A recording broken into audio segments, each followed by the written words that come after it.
Vem nas contas públicas. Sexta-feira, 7 de abril. O Jornal Nacional está começando.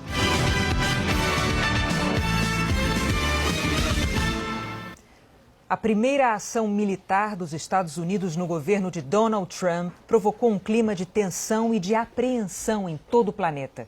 As dezenas de mísseis americanos disparados contra a Síria geraram incertezas e temores, especialmente sobre as possíveis reações da Rússia, que apoia o ditador Bashar al-Assad. Foram de 3 a 4 minutos de ação. Os navios Destroyer, Porter e Ross, da Marinha Americana, estavam estacionados no leste do Mar Mediterrâneo. Às 8h40 da noite de ontem, horário de Brasília, 2h40 da manhã, horário da Síria, eles começaram a disparar mísseis Tomahawk. Foram 59 no total. O Tomahawk pode carregar 450 quilos de explosivos convencionais e até uma ogiva atômica. O míssil voa numa velocidade parecida com a dos aviões comerciais, 880 km por hora, mas baixa para um míssil. O Tomahawk é equipado com um sistema de navegação mais sofisticado do que um GPS e uma câmera que compara a imagem a um mapa 3D que tem na memória. Tudo isso garante uma precisão impressionante, mesmo se o alvo estiver a 1.300 km de distância. Cerca de 50 minutos depois, os primeiros mísseis atingiram a base militar aérea de Al-Shairat, na Síria. O objetivo era atingir jatos, hangares, radares, bunkers de munição, locais para armazenamento de combustível e sistemas de defesa antiaérea. Trump autorizou o bombardeio em seu resort na Flórida. E aí foi jantar com o presidente chinês Xi Jinping. Os mísseis já estavam no ar enquanto os dois jantavam. E foi aí que o vice-presidente Mike Pence começou a ligar para deputados e senadores americanos e para líderes estrangeiros para avisar. Não se sabe a hora exata em que a Rússia, aliada do governo sírio, foi avisada. Agora, quem contou para o chinês Xi Jinping foi o próprio Trump no final do jantar, quando o ataque já tinha se concretizado. Pouco tempo depois, Donald Trump falou. Syrian dictator Bashar al-Assad. Na terça-feira, o ditador Bashar al-Assad lançou um terrível ataque com armas químicas contra civis inocentes, disse Trump. Hoje, eu ordenei um ataque militar na base aérea da Síria, de onde esse ataque partiu. Isso é vital para os Estados Unidos prevenirem e deterem o uso de armas químicas mortais. Não dá para questionar o fato de que a Síria realmente usou armas químicas proibidas. Eu conclamo todas as nações civilizadas a se unirem a nós para acabar com a carnificina e derramamento de sangue na Síria. Nós pedimos a sabedoria de Deus enquanto enfrentamos o desafio de um mundo muito problemático. O ataque químico a que Trump se refere aconteceu na terça-feira em Al-Shairum, noroeste da Síria. Pelo menos 80 pessoas morreram, entre elas crianças. De que lado da guerra teria partido o ataque químico? Do governo sírio ou dos rebeldes? Convicto de que foi o governo de Bashar al-Assad que fez o uso de armas químicas, Trump agiu. A TV síria mostrou hoje imagens da base aérea. E também que ali perto há uma área residencial. A apresentadora da TV russa leu o comunicado do Ministério da Defesa, que dizia que a destruição tinha sido pequena. Essas imagens mostram um avião intacto de um hangar. O governo sírio informou que 9 pessoas morreram no ataque, entre elas 4 crianças. O ataque de ontem surpreendeu porque contrariou pontos de vista que Donald Trump defendia antes de se tornar presidente. Em agosto de 2013, essas imagens chocaram o mundo. Um homem com as 2 filhas nos braços grita, pede que elas acordem, mas elas estão mortas. No chão, os corpos de outras crianças. As vítimas, mais de 500, morreram num ataque químico com gás sarin, numa área controlada por forças rebeldes que tentavam derrubar o presidente Bashar al-Assad. Os Estados Unidos já tinham ameaçado uma ação militar. O então empresário Donald Trump, ainda longe da política, publicou uma série de mensagens contra o envolvimento americano na guerra da Síria. Numa delas, defendeu que o presidente só poderia atacar com autorização do Congresso. Depois escreveu: presidente Obama, não ataque a Síria. Não há nada a ganhar, só a perder. Nos discursos de campanha, ano passado, Donald Trump defendeu os ditadores porque as intervenções só criavam confusão. Ao criticar a adversária, acusou Hillary Clinton de querer dar início a uma guerra contra a Síria. Na posse, o novo presidente transmitiu uma mensagem isolacionista e disse que todos os países têm o direito de priorizar seus próprios interesses. Na semana passada, o porta-voz de Trump disse que o presidente tinha abandonado o plano de retirar Assad do poder. Existe uma realidade política na Síria que precisamos aceitar, disse Sean Spicer. Depois do ataque químico em Han Shai-hun, o governo mudou o discurso. Ao lado do rei da Jordânia, Trump disse que o ataque às crianças mudou a opinião dele em relação à Síria e ao ditador Bashar al-Assad. No mesmo dia, mostrando fotos das crianças mortas no ataque, a embaixadora americana na ONU, Nikki Haley, avisou: quando as Nações Unidas não conseguem agir coletivamente, chega uma hora que somos forçados a agir sozinhos. Mas se a posição de Trump mudou com o tempo, aqui nas Nações Unidas, os países do Conselho de Segurança mantiveram as mesmas convicções. França, Estados Unidos e Reino Unido apoiaram uma ação mais incisiva contra o regime sírio. China e Rússia voltaram a dizer que só a diplomacia vai acabar com a guerra civil na Síria. Num discurso duro, o embaixador russo afirmou que o ataque americano é uma violação flagrante à soberania síria e só favorece os terroristas. Segundo ele, são as forças de Assad que combatem os grupos terroristas. Vladimir Safronkov anunciou a suspensão da colaboração com o Pentágono na Síria e acusou os americanos de agirem baseados em mentiras, sem esperar a investigação que tenta confirmar a autoria do ataque em Han Shai-hun.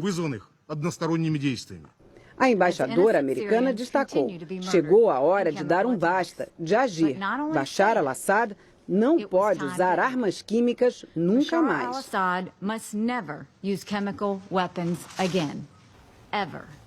No Congresso americano, o bombardeio à Síria recebeu elogios e críticas, mesmo entre os partidários de Donald Trump. Muitos republicanos aplaudiram. Trump fez a coisa certa, disse o senador John McCain. Ainda temos um longo caminho pela frente.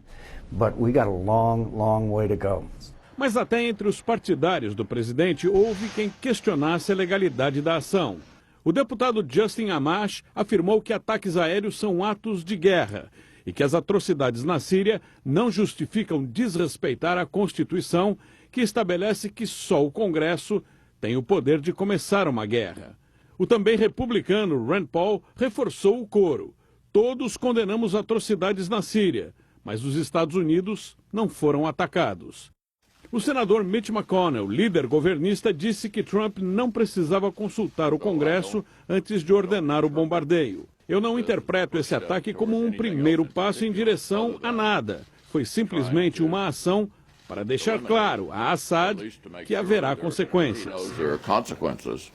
Mostrar a Assad que cometer atrocidades tem um preço é a coisa certa a se fazer, afirmou o líder da oposição democrata no Senado, Chuck Schumer. Mas Trump precisa definir uma estratégia para a Síria e tem que consultar o Congresso antes de implementá-la. A líder democrata na Câmara, Nancy Pelosi, enviou uma carta ao presidente da Casa pedindo que ele suspenda o recesso parlamentar para debater uma autorização para o uso de força militar na Síria. Em 2011, o então presidente Barack Obama também não pediu autorização do Congresso antes de bombardear a Líbia. Foi duramente criticado. Na época, ele defendeu a decisão alegando que o ataque era limitado e que a instabilidade na Líbia poderia ter consequências perigosas para os Estados Unidos. São os mesmos argumentos que Donald Trump usou para justificar o ataque de ontem. Numa referência à política de Trump de barrar a entrada de refugiados, a democrata Hillary Clinton, que disputou a presidência com ele, afirmou: o governo não pode dizer que quer proteger os bebês sírios e, ao mesmo tempo, fechar a porta do país para eles. Mas, para os eleitores de Trump, a polêmica é outra. Apesar de muitos apoiarem a ação, outros ficaram perplexos, principalmente os conservadores que apoiaram a candidatura dele justamente porque Trump contra a intervenção americana em conflitos externos. America first. O que Trump fez foi uma traição, acusou Richard Spencer, um dos líderes de um movimento de extrema-direita. A comentarista política Ann Coulter afirmou: quem queria que a gente se metesse no Oriente Médio votou em outros candidatos. Donald Trump, até ontem, era o presidente mais impopular da história americana nessa altura do mandato, com apenas 34% de aprovação. Tradicionalmente, os americanos apoiam presidentes em momentos de conflito, e isso pode vir a ser positivo para ele. Só que há o outro lado. Qualquer intervenção no Oriente Médio é extremamente impopular nesse país por causa das mortes de militares americanos em anos de combates no Iraque e no Afeganistão. Ao longo de 6 anos, essa guerra civil na Síria se transformou na maior crise humanitária da atualidade. Em 2011, a Primavera Árabe chegou à Síria. A onda de protestos populares contra ditadores, que já atingia Tunísia, Líbia, Egito, agora mirava também Bashar al-Assad. Mas ao contrário do que aconteceu nos outros países, na não caiu. Assad reagiu com forte repressão. Parte da oposição uma guerra que não parou mais. De 400 mil, 5 milhões para outros países.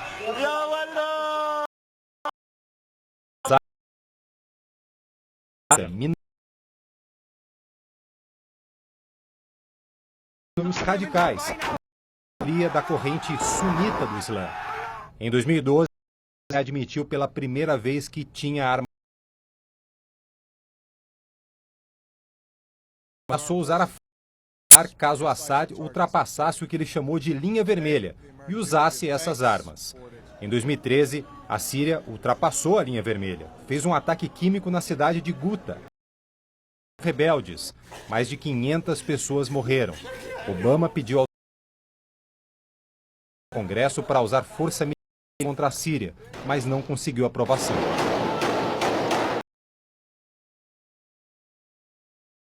E o grupo terrorista Estado Islâmico nasceu para ocupar territórios sírios. E daí era o governo de Assad contra os vários grupos rebeldes e também contra o Estado Islâmico. Em 2014, Barack Obama liderou a formação de uma coalizão para que já controlava grandes áreas na região. Isso poderia ajudar Assad a se livrar de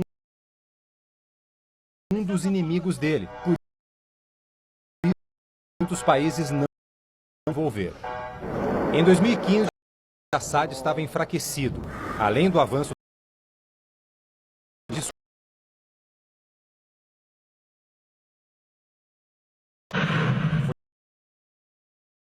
entrou na guerra. O governo de Vladimir Putin dizia que era para atacar os terroristas, como faziam outros países. Mas logo ficou claro que a Rússia queria era ajudar Assad a recuperar o terreno perdido. Até agora, os Estados Unidos não miravam em alvos do governo sírio. Lançavam ataques aéreos apenas contra os terroristas do Estado Islâmico e apoiavam os rebeldes mais moderados para que eles atacassem o regime de Assad. Mas essa estratégia não funcionou. Foi a estratégia da Rússia. Com a ajuda dela, Assad conseguiu permanecer no poder e retomar áreas que já tinha perdido. A Rússia vetou várias vezes resoluções. A aliança com a Síria é antiga e vital para a Rússia no Oriente Médio, região onde a maior parte dos governos é alinhada com os Estados Unidos. Desde a década de 70, os russos têm uma grande base militar na cidade de Tartus, no Mar Mediterrâneo. Após a Segunda Guerra Mundial, a então União Soviética ajudou a Síria a desenvolver as suas forças militares e fez do país um aliado durante a Guerra Fria, poder e influência com os Estados Unidos. Professor de... Ainda hoje, a Rússia tem esse espaço com os Estados Unidos. Desde o final da Rússia vem perdendo influência também. Essas ações agora na Síria é uma forma, um trampolim para a Rússia demonstrar que ainda é um ator relevante, que ainda tem capacidade de atuar internacionalmente com força e de que qualquer movimentação importante nessa região necessariamente precisa da Rússia. Então, para a Rússia não é interessante nesse momento a queda do Bashar al-Assad e ela certamente vai fazer as movimentações para impedir qualquer tipo de situação nesse sentido.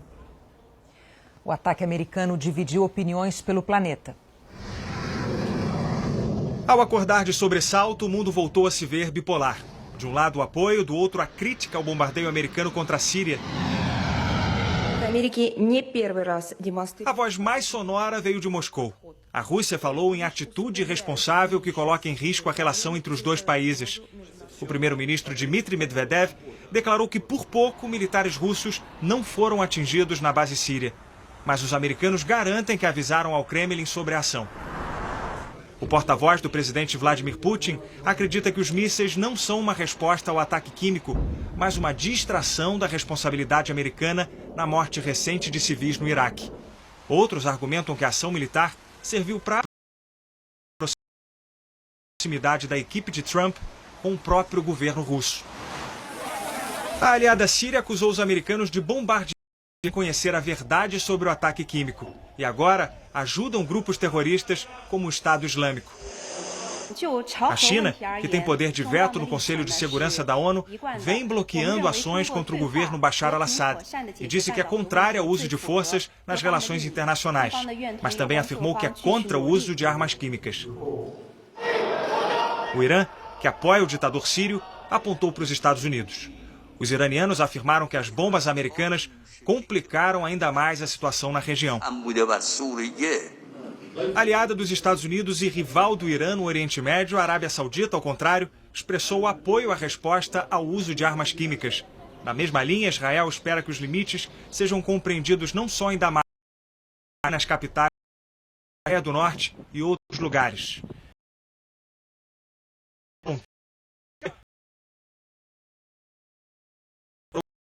Desde o início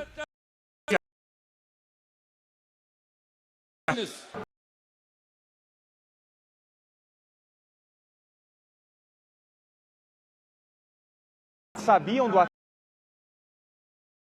manifestaram total apoio ao bombardeio americano. Essa opinião. Uma pesquisa mostrou que 51% da população apoiaria um ataque, mas esse apoio 51%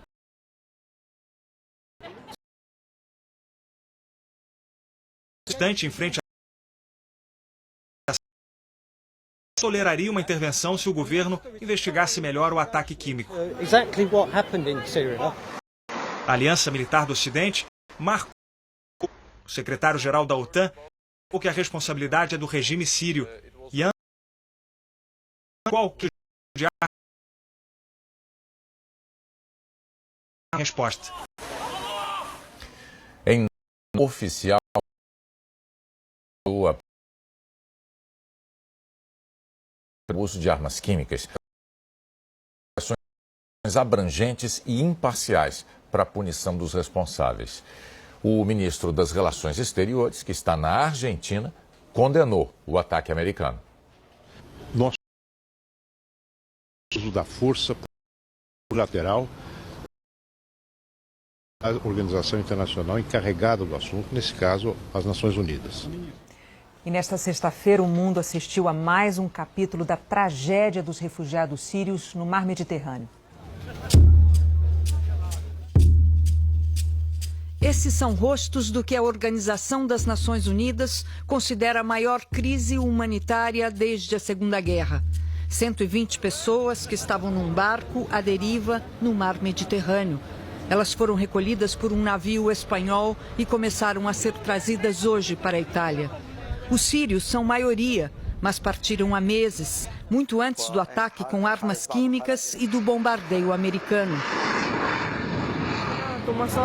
Lérria tem 15 anos. Ele diz que a mãe morreu e que não sabe o que aconteceu com o pai e com os irmãos. A casa deles foi atingida por mísseis.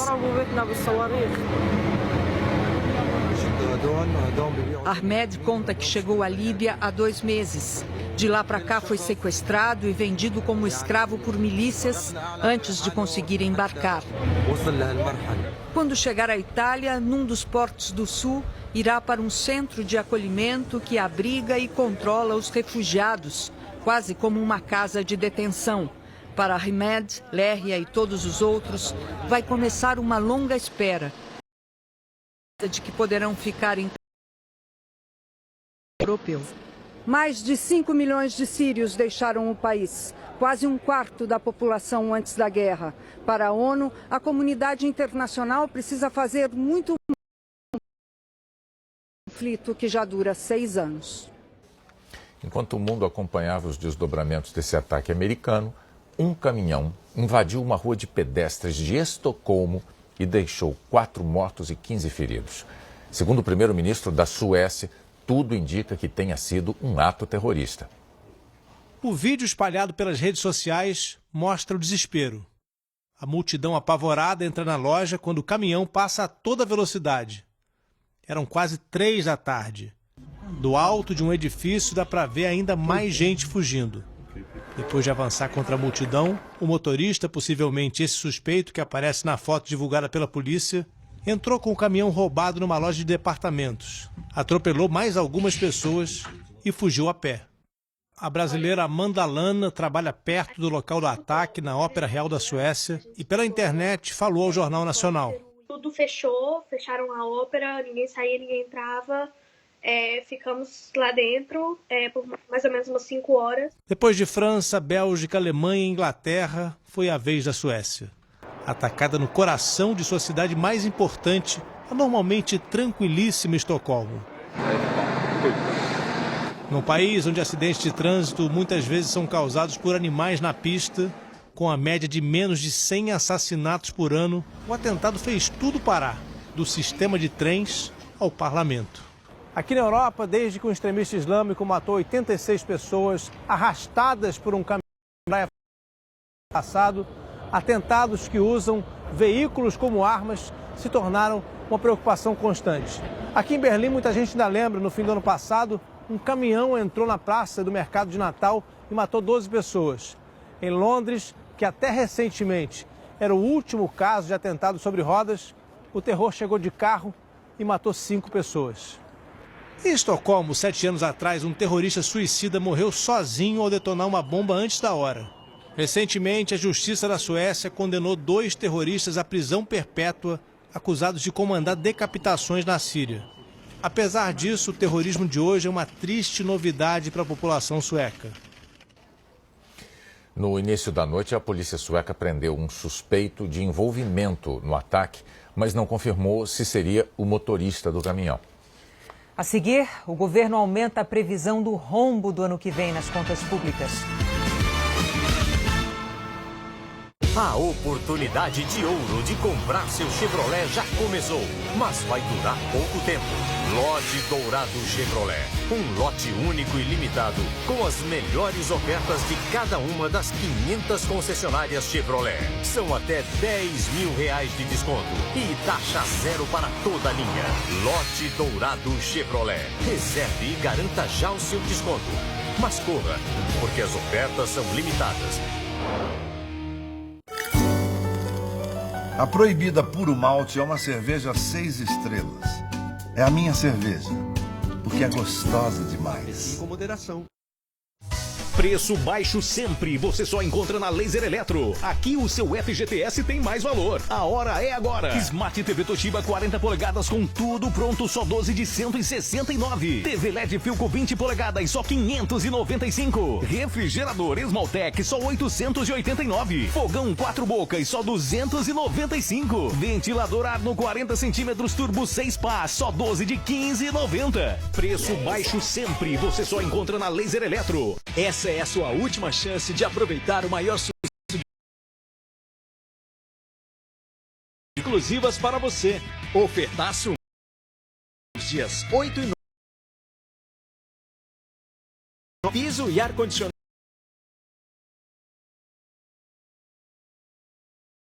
Aproveite essa oportunidade para ter o seu modo. Avenida Domingos 47, fone 4020-3538.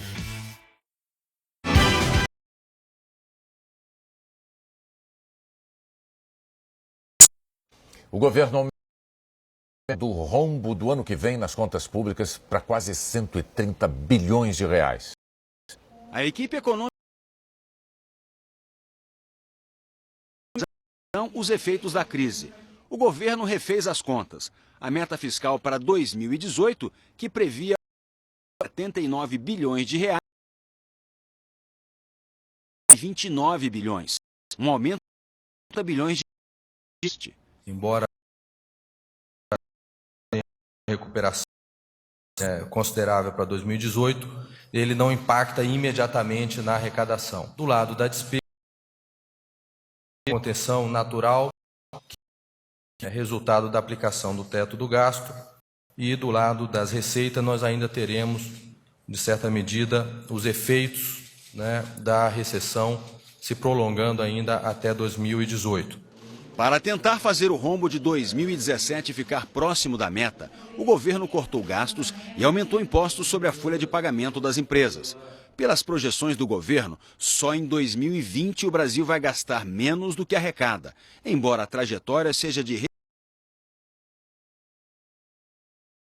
Uma das principais razões é a Previdência. Em 2016, a diferença entre o que se arrecada e o pagamento de benefícios, pensões e aposentadorias foi negativa bilhões de reais. Este ano, a previsão é de déficit de 188 bilhões de reais e para o ano que vem deve passar dos 200 bilhões de reais. Os números da Previdência deste ano e do ano que vem não levam em conta a proposta de reforma. O governo espera economizar este ano 5 bilhões de reais. A economia em 10 anos chegaria a 800 bilhões de reais. Números que o governo já está revendo. Com as mudanças em andamento na proposta de reforma, a economia nos próximos 10 anos deve cair de 15% a 20%, queda de 120 a 160 bilhões. Mas o ministro da Fazenda disse que essa perda já estava prevista nas negociações. As feitas na Previdência são mudanças que estão dentro do espaço considerado como espaço necessário para uma negociação democrática. Portanto, isso está dentro não só das previsões nossas, mas também das previsões, inclusive, que estão precificadas nos mercados. O governo manteve a previsão de crescimento da economia em 0,5% para este ano e 2,5% para 2018, com inflação de 4,3% para este ano e 4,5% para o ano que vem. Pela proposta, o salário mínimo a partir de 1º vai ser de R$ 979. O governo acerta ao fazer previsões realistas, ganha credibilidade com isso. Alguma medida tem que ser tomada, pelo menos para sinalizar para a sociedade e para o mercado que o governo está caminhando para o ajuste das contas públicas, porque só a partir disso consumidores, trabalhadores vão voltar a exercer as suas atividades, o empresário, o consumidor pelo lado do consumo, e essa credibilidade e o aumento da confiança faz com que a atividade econômica se retome com um pouquinho mais de consistência. Marcos Valério prestou depoimento hoje no processo que investiga supostas irregularidades de Eduardo Azeredo, do PSDB, ao governo de Minas em 1998. O esquema ficou conhecido como Mensalão Tucano. Marcos Valério é réu nesse processo. Ele é acusado de fechar contratos superfaturados com empresas públicas para a realização de eventos objetivos, entre eles um enduro de motocross em troca de repasses de dinheiro para a campanha de Azeredo. Marcos Valério negou as irregularidades. Segundo ele, os eventos foram realizados e apenas o lucro foi para a campanha. Valério fez acusações à campanha de Eduardo Azeredo, citando fatos que não são investigados no processo. Ele disse que houve desvio de dinheiro de pelo menos 3 empresas públicas, Furnas, Semig e o Banco Benji, para financiamento da campanha. Marcos Valério não apresentou provas nem deu detalhes sobre o suposto esquema de corrupção. Eduardo Azeredo foi 20 anos de prisão e aguarda julgamento do recurso em liberdade. A defesa dele disse que as empresas estatais e os declarou que as acusações de Marcos Valério são falsas, que espera que o judiciário tome providências penais por denunciação caluniosa e que ele será desmentido pela realidade dos fatos. Furnas declarou que sempre esteve e estará à disposição da Justiça e que é a principal interessada na elucidação dos fatos. O Banco Benji foi privatizado em setembro de 98. A Semig também declarou que está à disposição da Justiça. A Justiça Federal no Paraná determinou o bloqueio de quase 480 milhões de reais do Partido Progressista e mais políticos e um assessor ligados ao partido. Procuradores da Lava Jato afirmam que eles receberam propina de contratos superfaturados da Petrobras entre 2010 e 2014. O Partido Progressista não quis se manifestar. Pelo segundo dia seguido, o governador do Rio, Luiz Fernando Pezão, foi chamado pela defesa de Sérgio Cabral no processo da Lava Jato em que o ex-governador é acusado de chefiar uma organização criminosa que cobrava propina em obras. O juiz Marcelo Bretas, da 7ª Vara Federal Criminal do Rio, decidiu ouvir Luiz Fernando Pezão como informante por causa da relação de amizade entre o governador e Sérgio Cabral. Pezão disse que nunca testemunhou a cobrança de vantagens indevidas em obras citadas na denúncia. O Superior Tribunal de Justiça mandou soltar os 5 conselheiros do Tribunal de Contas do Estado do Rio que cumpriam prisão temporária por suspeita de corrupção. O ministro Félix Fischer determinou o afastamento dos cargos por 180 dias.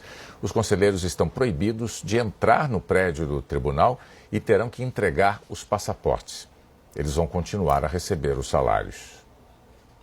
A seguir, a busca de um hotel para a seleção brasileira na Copa do ano que vem na Rússia. E a Fórmula 1 na China.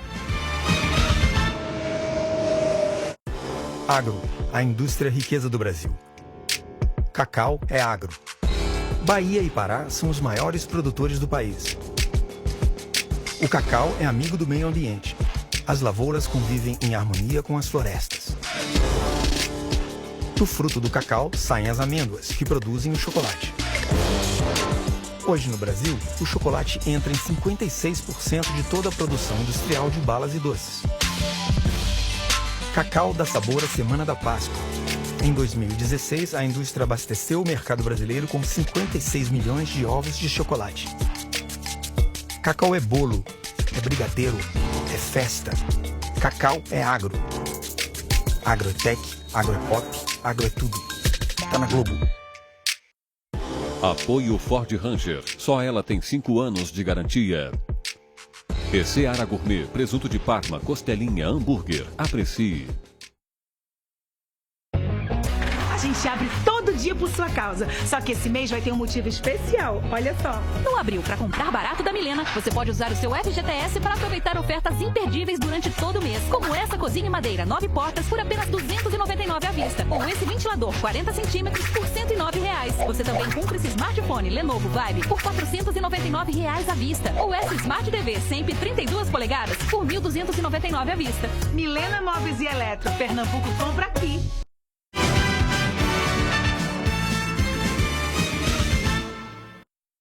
Seis presos foram assassinados no complexo penitenciário de Manaus.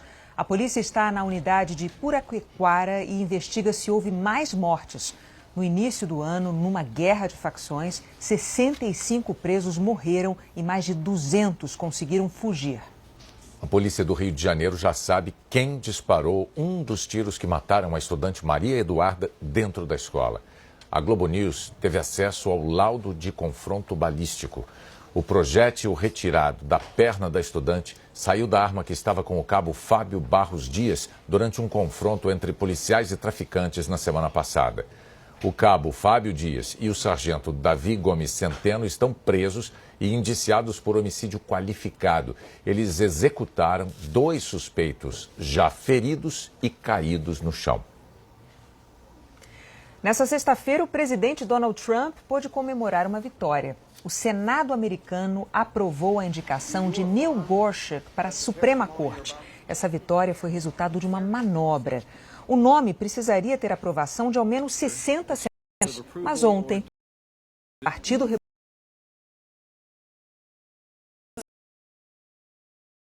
Republicano que representa a maioria simples de um total de 100 senadores.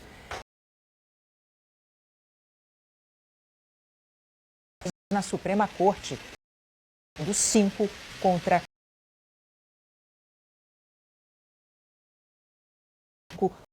4 liberais. A CBF começou o planejamento para a Copa do Mundo do ano que vem. Uma comissão está na Rússia avaliando hotéis e centros de treinamento para a seleção. No maior país, os caminhos são longos. Do hotel no centro de Moscou ao limite da região metropolitana da capital, são 50 quilômetros. 1h30 de carro. Este é o centro de treinamento de Vila Kratova, estrutura poliesportiva administrada pelo governo russo e oferecida às seleções que vão jogar a Copa do Mundo. Academia completa, piscina olímpica aquecida, vestiário, refeitório, 3 campos de futebol, hotel com quartos para dar e vender. O coordenador técnico, o preparador físico e o supervisor da seleção brasileira estão em uma viagem pela Rússia que vai até sábado. Ao final, terão visitado 7 cidades e 8 centros de treinamento. Porque o detalhe principal é que nós vamos estar muitos dias, né? E os muitos dias que nós vamos estar aqui, se Deus quiser, é importante os atletas estar muito bem instalados, os atletas terem um lugar que eles se sintam confortáveis. O cuidado dos russos com os mínimos detalhes e o claro desejo de agradar aos brasileiros funcionou. Mas a comissão técnica da seleção ainda tem tempo no relógio para escolher uma casa para o Brasil na Copa de 2018. Pelo menos até o fim desse ano. Numa semana em que bombas explodiram em São Petersburgo e Rostov-on-Don, cidades que vão receber a Copa de 2018, a segurança poderia ser um fator decisivo na escolha do Brasil. Mas o chefe da Agência Federal de Turismo da Rússia garantiu que não há motivo para ninguém se preocupar. Assim como todas as Copas do Mundo se falam, né? Pode ter um tipo de problema aqui, um tipo de problema ali, e assim por diante, e nunca aconteceu, graças a Deus nunca aconteceu nenhum desastre. Esperamos que continue. Na Fórmula 1, o Grande Prêmio da China, neste domingo, criou uma expectativa enorme para o duelo entre um piloto da Mercedes e outro da Ferrari. Felipe Massa tem uma torcida fiel aqui na China. Olha quantas bandeiras do Brasil na arquibancada. Mas a disputa que divide os fãs nesse momento é entre Sebastian Vettel e Lewis Hamilton. Se na Austrália, Lewis Hamilton apontou Sebastian Vettel como favorito e ele ganhou por lá. Aqui na China, o alemão disse que é o tricampeão mundial, quem tem tudo para ser nessa corrida. Os dois vivem uma situação curiosa. Juntos, somam 7 dos últimos 9 títulos da Fórmula 1. Mas nunca disputaram efetivamente o título um contra o outro, sempre contra outros adversários. Esse ano tem tudo para ser a primeira vez. Só que hoje praticamente não teve esse duelo na pista. A poluição e a neblina tomaram conta de Xangai. Como os helicópteros de resgate não poderiam pousar no hospital caso algum piloto se acidentasse, os 2 treinos dessa sexta-feira não duraram mais do que 22 minutos das 3 horas que deveriam ter. Pelo menos ninguém andou para valer, assim amanhã começamos todos do zero. Do zero não, Vettel. O Hamilton já saiu na frente, pelo menos com a torcida. A seguir tem a previsão do tempo.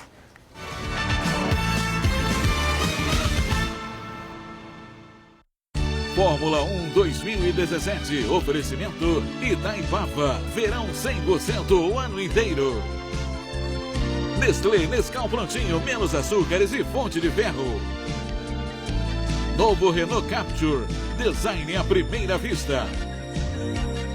Unilever Dove, cuida do que é mais bonito.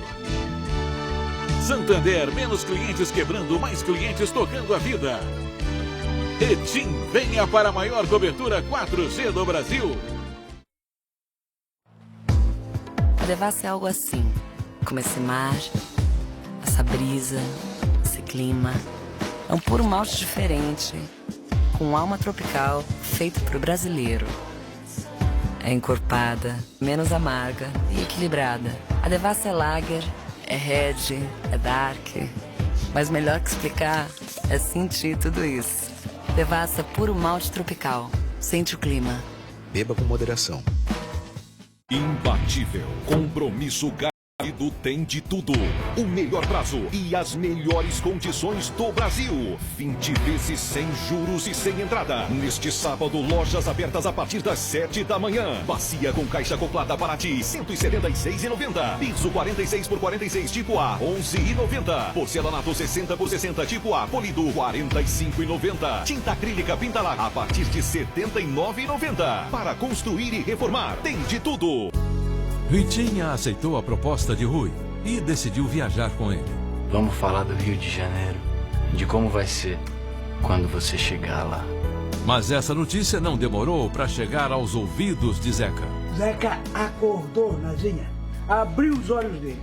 Eu tenho fé, meu Deus do céu, que lá no Rio de Janeiro, minha mãezinha, por favor, ajuda ele a achar uma moça que preste. Daqui a pouco, a força do querer.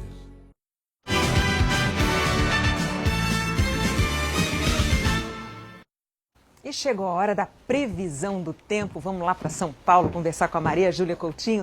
Oi, Maju, conta para o Brasil então como é que vai ser o tempo no fim de semana.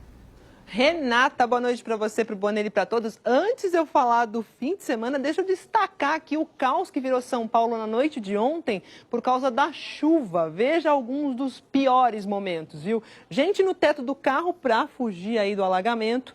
Carro alagado, avenidas importantes aqui de São Paulo interditadas e também rio quase transbordando e trânsito terrível na manhã de hoje por causa dessa chuvarada. Choveu muito mesmo, viu? Em 24 horas choveu o que era previsto para todo o mês de abril. Isso não acontecia num mês de abril desde 1943. Também teve frente fria aqui na altura do Sudeste, mais o ingresso de umidade aí que veio da Amazônia. Renata, não tinha outro jeito, chuvona. Agora, Maju, escreveram aqui para mim que tem um alerta para o sábado. Que alerta é esse? Tem, já não é mais para o Sudeste. Agora os olhos da gente se voltam aí para o sul do país. O perigo está morando lá, viu? E nossos meteorologistas pedem para destacar que tudo indica que pode ter tempestade severa no oeste do Rio Grande do Sul, de Santa Catarina e do Paraná. Aquele pacote completo com raios, granizo e rajadas de vento. Isso vale também para áreas entre Uruguaiana, passando por Santa Maria, chegando a Chapecó, em Santa Catarina. Esse tempo severo vai ser alimentado pela umidade que vem da Amazônia, de novo ela. Agora tem um sistema de baixa pressão, aquele ali muito intenso, que é a nossa fábrica de nuvens de chuva, e também tem esse sistema aqui, só que ele não influencia esse tempo severo. Ele pode provocar ressaca em parte do Rio Grande do Sul e também de Santa Catarina. E esse sistema provocador de ressaca também deve deixar o tempo bem instável entre Santa Catarina, Paraná, São Paulo e Rio de Janeiro. Temos temporais isolados na região norte e no centro-oeste e tempo firme aqui nessa área amarela que pega parte do Tocantins, de Goiás, de Minas Gerais, avançando pelo interior do Nordeste, leste aqui do Rio Grande do Sul, parte do interior do Paraná e de São Paulo. Palmas com 33 graus e Brasília com 30 e tempo bem firme nessas capitais, 24 em Curitiba e tempo muito instável com garoa. Mesma situação aqui de São Paulo, onde a máxima fica nos 26 graus.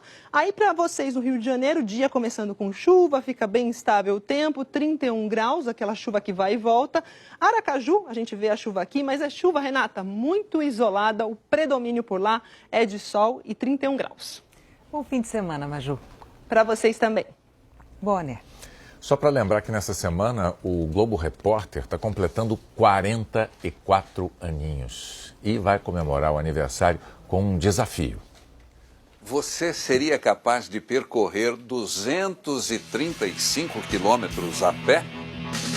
Dormindo em barracas, cruzando riachos gelados, enfrentando tempestades, até chegar à fronteira com o Uruguai.